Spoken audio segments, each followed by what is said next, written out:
So many people say, well, Tamika, should I get the degree? Should I get the certification? I'm not going to tell you to get any of those. I'm going to tell you to get the right resume. I don't even know if my career would have launched as well as it did without my network. And the first thing your network's going to ask you for is your resume. When I am applying to a job that really wants me to work on strategy, they really want me to work on like big projects, they really want to beef up their benefits, they really want to beef up like big things, then I use external recommendations. Sometimes you just got to take some losses to get up to the next level, child. Hey y'all, this is Tamika, the face behind Heyyy HR, and I am recovering from COVID and ready to help you tackle 2024.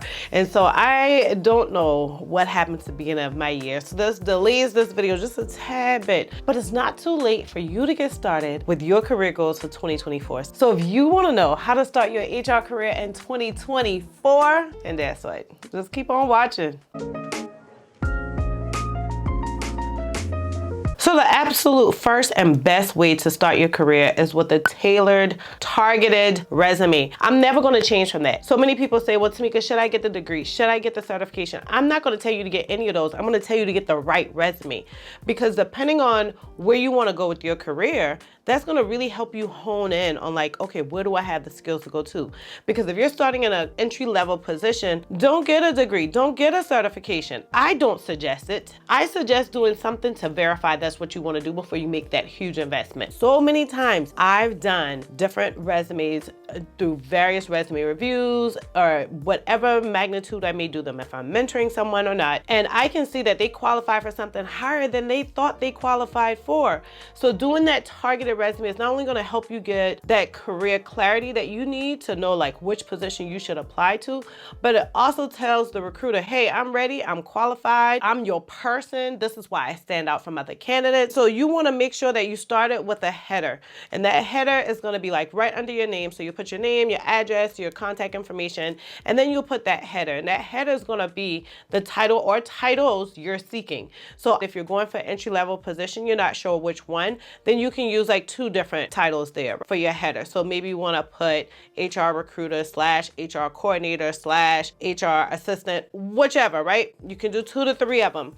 You want to always make sure that that stands out a little bit. So your name should always be huge, like definitely taking up the first line, but you want that one to be just a little bit smaller. Like the header is going to be a little bit smaller than your name. You also want to make sure that you only have HR related words in that resume. So many times people will put personnel. Personnel's outdated. You're kind of outdating your skills, you're outdating your knowledge base. So you want to use terms like employee or people. Those are more current HR terms.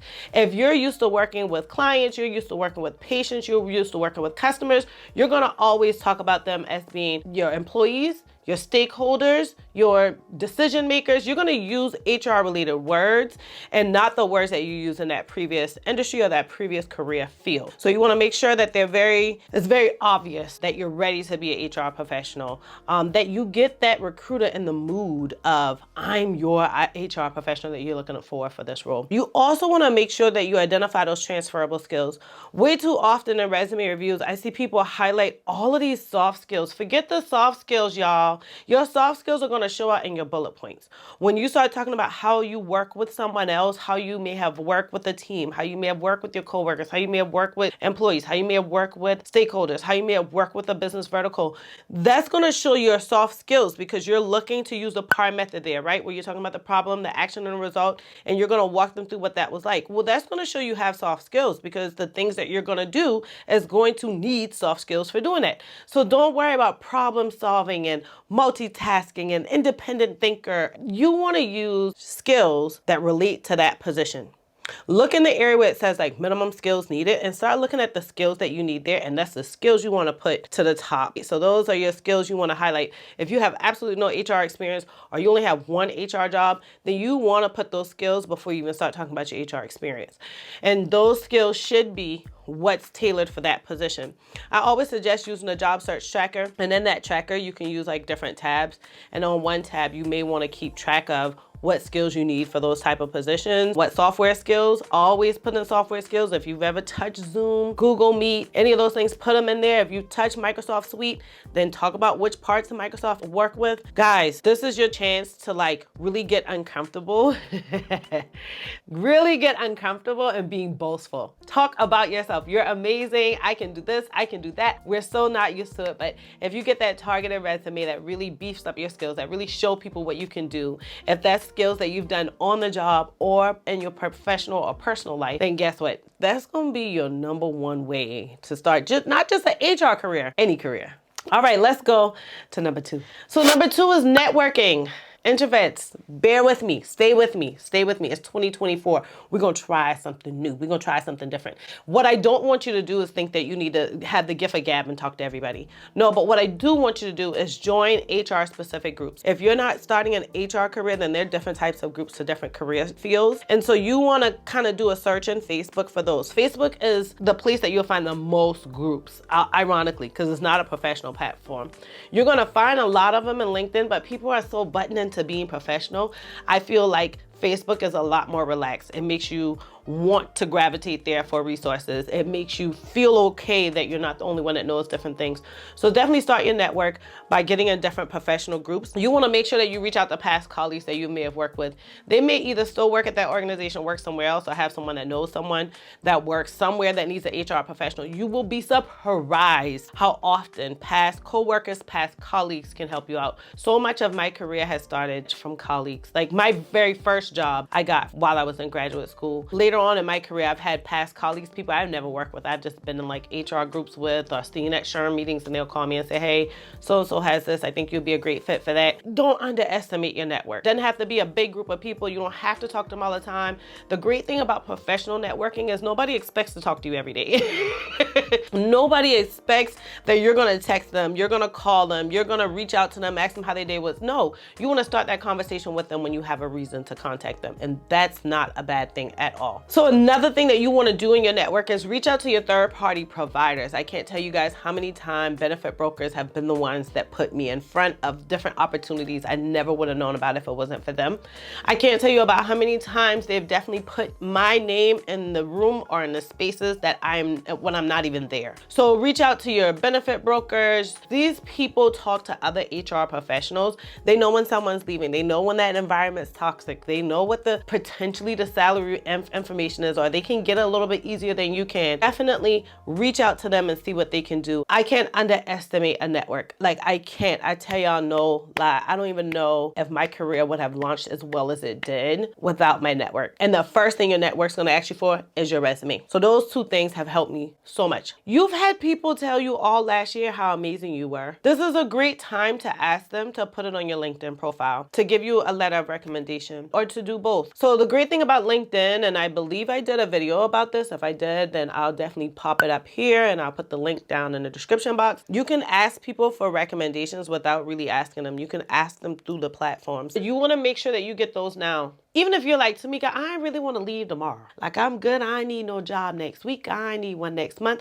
It's cool. You want to start racking those up. Because, guys, I tell you no lie, to this day, I have at least like 10 letters of recommendation. And I rotate them if I apply somewhere or if I apply for a scholarship, like my scholarship with SHRM. And so you want to be able to bring those out. I collect those things when I'm not looking. Like, literally majority of my recommendations I have when I wasn't looking. When I am applying to a job that really wants me to work on strategy, they really want me to work on like big projects, they really want to beef up their benefits, they really want to beef up like big things, then I use external recommendations. So I want them to see that I'm that person that has the resources. I have those different people I can reach out to. So I may use one from a previous supervisor. I always try to use that, or somebody I work with, but I always add in ones from my benefit brokers, one from my account managers, so that they can see, oh, this is an external person that she worked really well with. You want to get those letters of recommendations and those recommendations on your LinkedIn from different people so that they can see how well-rounded you are. Now let's go on to the next thing that you want to do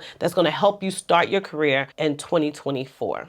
You want to make sure that you beef up your professional development. This is going to give you all of the skills that you need that you may not get on an everyday basis. You know, where you might not get practice on the job, now you get more practice using these professional development resources because it helps you increase your skills. It helps give you talking points for interviews, for networking opportunities, for your current job. It just really is good to always stay on top of that professional development. I'll tell you that I'm a person that always believes that I'm a forever learner. I don't think that I know it all at any time. 11 years in the game doing human resources. I love it. I eat it. I breathe it. Yes, I've worked from an HR assistant all the way to an HR director. Yes, now I do work as a global HR business partner. I still don't feel like I know everything. I am constantly looking at ways to increase professional development, increase my knowledge, increase my skills because things are new all the time. Laws change all the time. Like positions change all the time. Needs for organizations from human resources change all the time. And some of the best ways that you can do that, which y'all, let me tell you, child, I wish we had these resources when I first started my career. Back in the day, all I could pretty much do is like attend SHRM meetings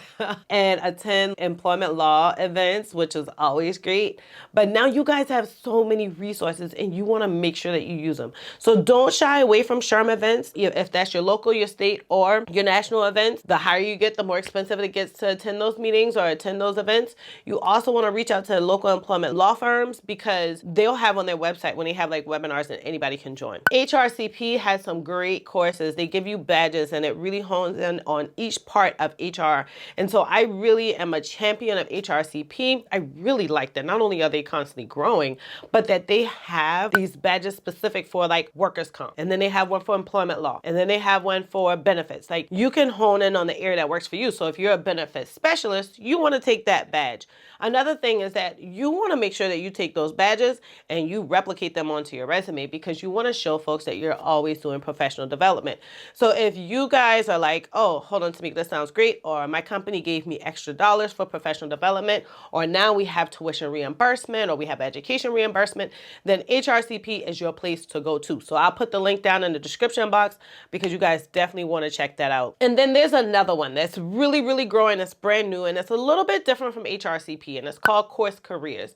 And Course Careers allows you to not only learn different skills for human resources professionals, but it also allows you to post your resume into job boards, and those hiring managers or HR professionals reach out to you directly in there. Course Careers has always been kind of focused on the tech area and a couple other career fields. HR became their new career field last year. I'm super excited about it because that means it's growing. It's constantly growing, and I can't wait to see what else comes into place. So make sure that you not only give me feedback on them, but you give them feedback so that they know how to improve the HR side of things. I love that you can have a job board directly in the system. After you get that confidence that you've learned this, I've learned a new task, I've learned a new skill, I've gotten a new ability from this, then you can just dive right in right there and find a new job. I'll put the link to Course Careers below. You definitely want to jump on to Course Careers. And don't forget that when you jump on the Course Careers and you take their courses, you get more skills, you learn more, you put that onto your resume too. Now, I'll go ahead and tell you guys, after you start taking these different things,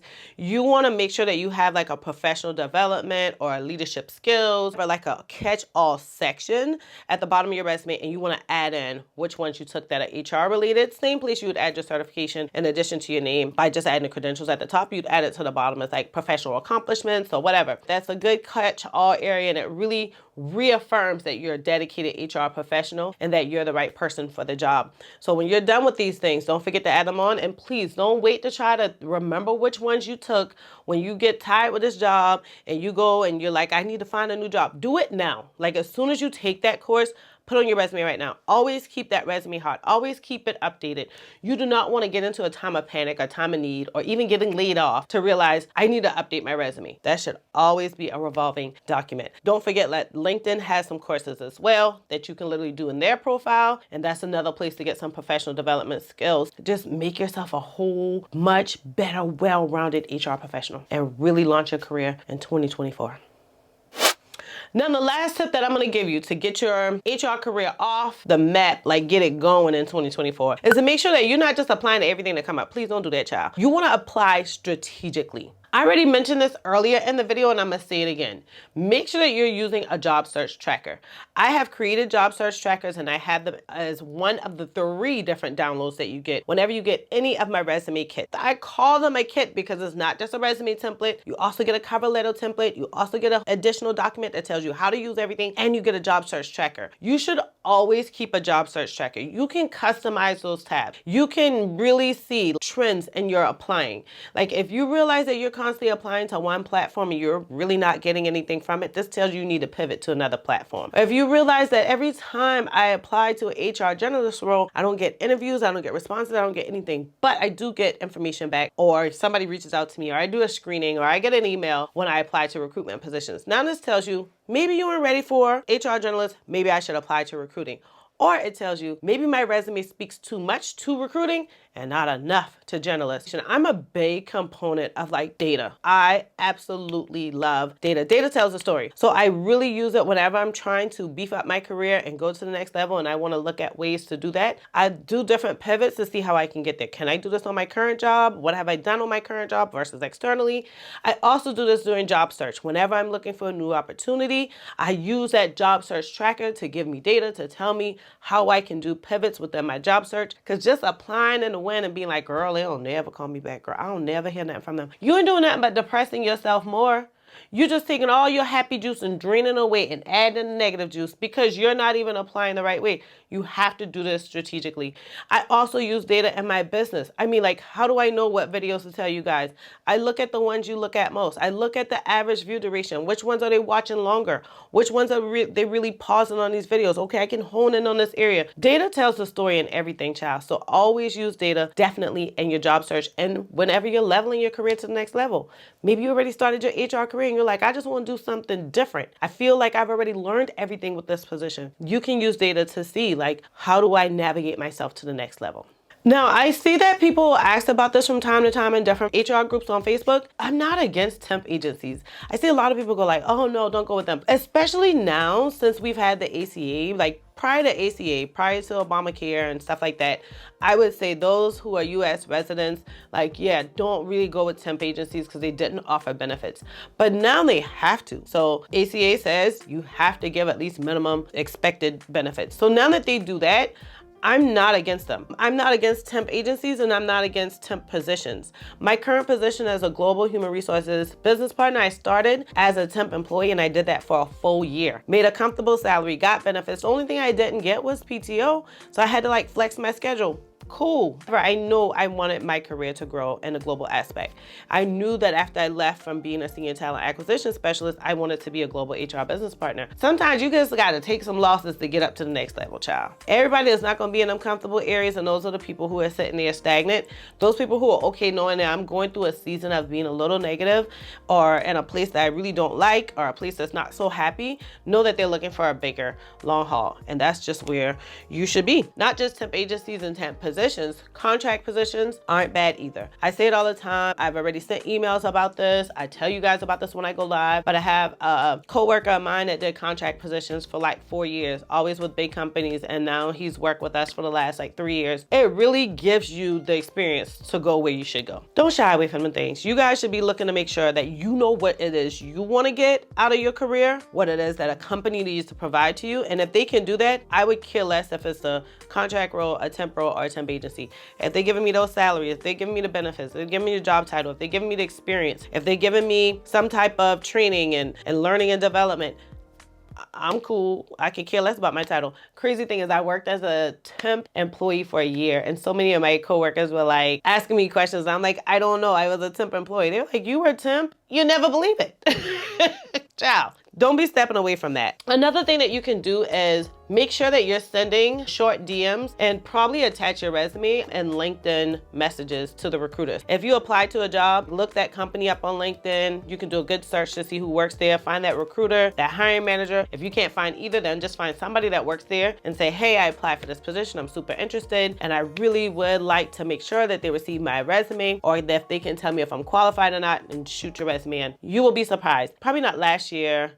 If it was beginning part of last year, it was like 3 people that reached out to me. I was no longer doing recruitment. I put them in the right spot and like 2 of them got hired. You will never do yourself a disservice by doing that. All you're doing is helping yourself have a better chance of landing whatever opportunity you're looking to land, particularly if you're an external job seeker and not an employee. Now, the last thing that I'm going to tell you guys is to make sure that you do not forget at all to research these companies. These companies researching you, right? When they do the background screening, when they look at your resume, they might look at your social media profiles, particularly your LinkedIn. They're researching you, so you research them. You go on Glassdoor, you look at their LinkedIn profile, you go to their website, you find them current and past employees and ask them how they like working there. Make sure to do your research. People are always like, oh my God, I just don't feel like going to another toxic environment, da da da. You have chances of decreasing yourself from going into another toxic environment if you do research before you bring them on. What those companies are doing with those background screenings is making sure they're picking somebody that's going to bring them good value, somebody that's not going to cost them more money, somebody that's actually going to do the job, somebody that doesn't lie and really telling them the truth. You do the same thing for them. It's a two-way street, girl. It's a mutual agreement. Listen, I am so happy that I have made it through COVID. I thought it was going to take me out, child. It had me down for a couple of days, child. I was praying to the Lord. But I'm so happy I made it through because I'm so happy that this month is National Mentoring Month. I have 2 different mentoring opportunities for you guys that you can take advantage of. And if you're on my email list, you're getting a sweet discount. So I have not sent the email yet, but it's an amazing surprise that I shocked myself. I was like, you sure you want to do this? But I'm doing it. So jump on my email list if you're interested in EE to HR career mentoring or HR to HR pro career mentoring. EE to HR is for those folks who have not started their HR career. They may have worked with a third party, but not a dedicated HR department. Perhaps they're looking for that first opportunity. Perhaps they really feel like HR is the place for them. They just keep on applying and not getting what they're looking for, not getting responses. No one's seeing their transferable skills. Listen, I'm here to help you with that. But let's say you already started that HR career, girl. You 2-3 years in, you like, Tamika, I already been an HR coordinator.